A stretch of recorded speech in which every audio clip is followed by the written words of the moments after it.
गरीब विधवा गोमती अपनी 2 बेटियों की शादी की तैयारी में लगी थी कि एक अनजान व्यक्ति का फोन आया। फोन उठाते ही वह बोला, बहन तैयारी रखना, मैं शाम तक भात की रस्म निभाने आ रहा हूं। गोमती बोली, कौन बोल रहे हो भाई?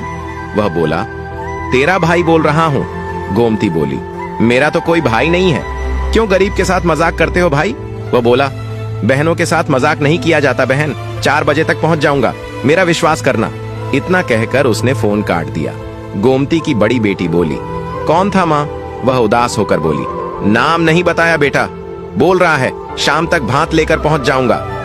बेटी शंकित स्वर में बोली, ये सब चाची करवा रही है माँ, कल तुम रोते हुए कह रही थी ना कि मेरे तो कोई भाई नहीं है, मुझे चुनरी कौन ओढ़ाएगा? तब चाची ने सुन लिया होगा, तेरे मजे लेने के लिए आज किसी से फोन करवा दिया। गोमती बोली, भगवान सब देख रहा है, कोई मुंह दुखियारी के साथ मजाक करेगा तो अपने कर्मों की सजा पाएगा। फिर गोमती अपने काम में लग गई। शादी में एक दिन ही बचा था। वह औरत होकर सब कुछ संभाल रही थी। गोमती के 3 संतान थी। बड़ी बेटी 22 साल की थी, उससे छोटी बेटी 20 साल की थी और एक 13 वर्षीय बेटा था। पति का 3 साल पहले बीमारी की वजह से निधन हो गया था। गोमती के एक देवर भी था जिससे बोलचाल बंद थी। इस कारण वह और उसकी पत्नी शादी में नहीं आ रहे थे। उसके कोई भाई नहीं था। पिता बहुत साल पहले भगवान को प्यारे हो चुके थे। इस कारण गोमती माँ को अपने साथ ले आई थी। माँ ही नहीं, गोमती की बूढ़ी सास भी उसी के साथ रहती थी। वह जैसे तैसे मजदूरी करके 3 बच्चों और 2 बूढ़ी औरतों का भरण पोषण कर रही थी। जमाने की बुरी नजरों के डर से वह जल्दी से जल्दी दोनों बेटियों का ब्याह कर देना चाहती थी। शादी में एक दिन बचा था कि अचानक उस अजनबी का फोन आ गया कि वह भात की रस्म निभाने आ रहा है। उस अजनबी की आवाज सुनकर पता नहीं क्यों गोमती का दिल कह रहा था कि वह आएगा, वह जरूर आएगा। गोमती की आर्थिक हालत ऐसी थी कि वह छोटा सा टेंट भी अफोर्ड नहीं कर सकती थी। आने वाले अजनबी भाई के स्वागत की क्या तैयारी करती? बचपन से लेकर अब तक एक कमी उसे हमेशा रुलाती थी कि उसके कोई भाई नहीं है। बच्चों की शादी के समय तो ये कमी शूल बनकर चुभने लगी थी। हर औरत की ख्वाहिश होती है कि उसके कम से कम एक भाई तो जरूर हो, ताकि बच्चों की शादी पर वह उसे चुनरी ओढ़ाकर हिम्मत बंधाए, थोड़ी आर्थिक सहायता भी करे। शाम के 4 बजने वाले थे। विश्वास न होते हुए भी गोमती और उसके बच्चों की नजर घर के मुख्य द्वार पर टिकी थी कि शायद वह फोन सच हो और वह अजनबी भात लेकर आ जाए। जैसे ही 4 बजे एक चमचमाती लग्जरी कार उसके घर के गेट के आगे आकर रुकी। फिर दूसरी गाड़ी आई, फिर तीसरी, फिर देखते ही देखते गाड़ियों की लाइन लग गई। 50 गाड़ियां एक साथ आने से गांव की गलियां गाड़ियों से भर गईं। पूरे गांव में खलबली मच गई। लोग अपने घरों की छतों पर चढ़कर ये नजारा देखने लगे। गोमती तो जैसे पागल सी हो गई थी। सोच रही थी ये कैसा भाई है, ये तो पूरी फौज लेकर आ गया, इतने लोगों को कहां बैठाऊंगी? उसने बेटे को कहा, जल्दी पूरे मोहल्ले में बुलावा दे आ, बोलना मेरी माँ का भाई भात लेकर आया है। वह भागकर अंदर गई और भाई के तिलक और आरती के लिए थाली तैयार करने लगी। धीरे धीरे गाड़ियों से उतरकर भांति गोमती के घर के गेट के आगे इकट्ठे होने लगे। सभी वीआईपी लोग लग रहे थे। मोहल्ले की औरतें दौड़ दौड़ कर गोमती के घर आ रही थीं।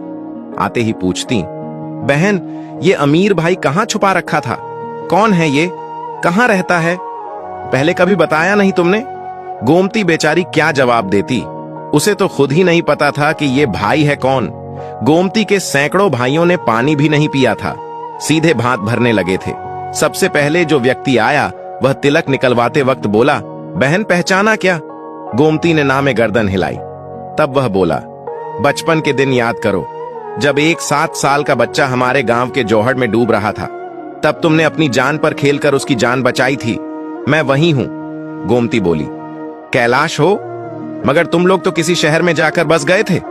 वह मुस्कुराते हुए बोला, हां बहन, शहर जाने के बाद पिताजी का धंधा चल निकला, फिर हम लोग गांव लौटकर वापस नहीं आए।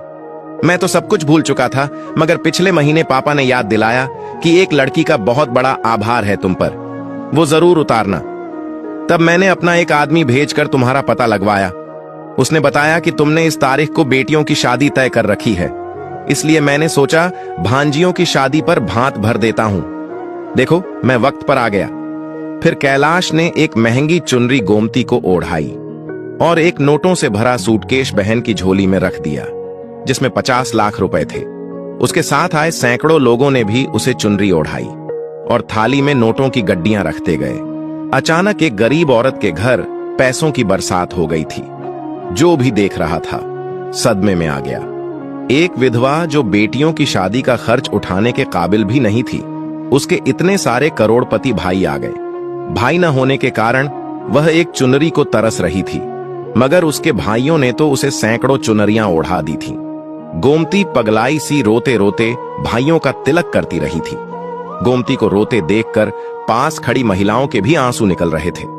अभी भात की रस्म पूरी ही हुई थी कि एक ट्रक आया, जिसमें दहेज का सामान भरा पड़ा था। सारा सामान गोमती के घर में उतार दिया गया। सारे सामान को सभी आंखें फाड़ कर देखने लगे, क्योंकि इतना कीमती सामान किसी ने भी अपनी बेटी को नहीं दिया था। कैलाश बोला, अब चलता हूं बहन, ये मेरा एड्रेस और फोन नंबर है। अगली शादी में भात का न्योता देने आना, तभी आऊंगा। उसके बाद गोमती ने ठाट बांट से बेटियों की शादी की। बचे हुए पैसों से सुंदर सा घर बनाया। फिर भी बहुत सारा पैसा बच गया था। जीवन में किया गया एक निस्वार्थ कर्म गोमती की जिंदगी बदल गया था। वह एक ईमानदार और दयालु महिला थी, इसलिए ईश्वर ने उसे दिया तब बढ़ा दिया, इतना बड़ा कि उसका दामन खुशियों से भर गया।